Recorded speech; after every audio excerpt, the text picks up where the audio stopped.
de mobilité articulaire. Je cherche à mobiliser ma colonne en déroulant et en enroulant, en déroulant et en enroulant.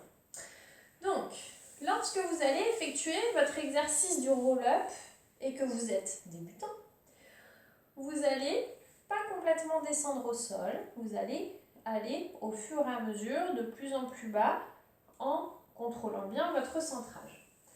Vous pouvez commencer ici avec vos jambes fléchies qui sont toujours parallèles et largeur bassin. Vous allez positionner vos mains ici en dessous vos genoux et vous relevez vos coudes sur le côté. Vous êtes ici assis sur vos ischions, d'accord, sur les os de votre bassin. Vous allongez votre dos, vous tirez votre colonne au maximum en direction du plafond, vous tirez vos omoplates vers le bas. Et lorsque vous êtes prêt à commencer votre exercice, vous mettez votre centrage en place.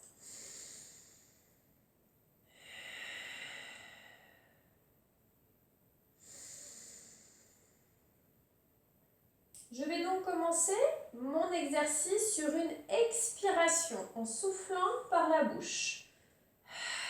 Je vais enrouler d'abord le bas de mon dos, puis mon poids du corps va partir vers l'arrière.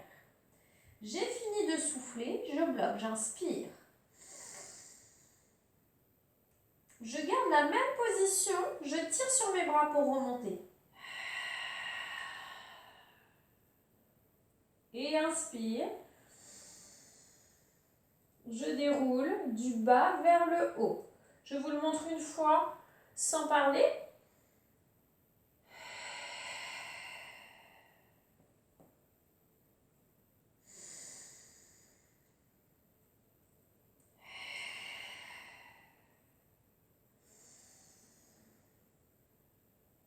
D'accord? Si je pratique le Pilates déjà depuis un petit moment, je peux effectuer l'exercice soit avec mes jambes tendues, soit avec mes jambes fléchies, mais sans me tenir, d'accord? En essayant d'aller jusqu'au sol.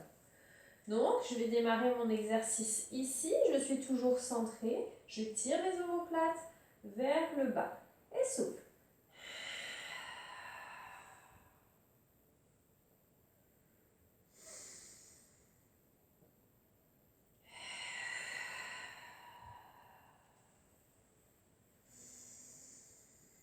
D'accord? Jambes tendues, c'est la même chose. Soit vos pieds sont pointés, soit vous gardez vos jambes en flex. C'est comme vous préférez.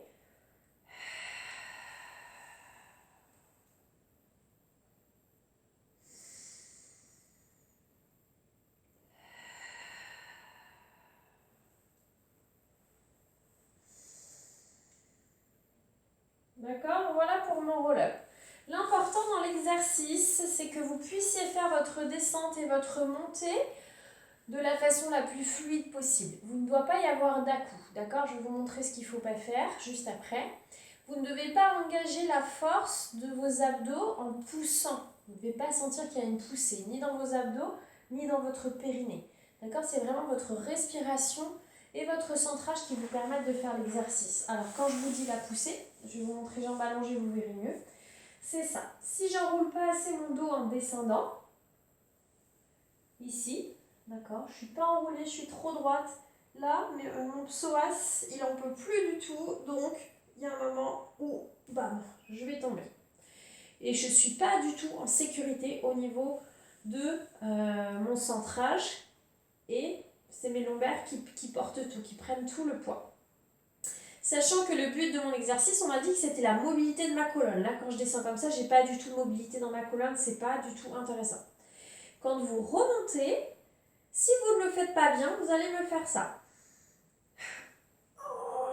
D'accord? En poussant très fort dans vos abdos. Ça, on ne veut pas.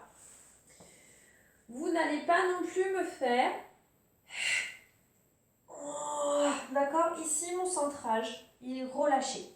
Il faut vraiment que vous contrôliez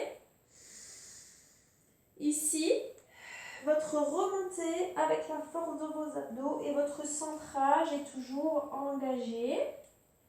Normalement, vous le ferez un peu mieux que ce que je viens de faire, mais comme je suis en train de vous parler en même temps, c'est pas évident de contrôler le centrage et les abdos. Voilà, comme d'habitude, hein, s'il y a des questions, n'hésitez pas à me laisser des commentaires et je répondrai à vos questions, mais il n'y a rien de nouveau par rapport à ce qu'on a vu en cours. Voilà, bon courage!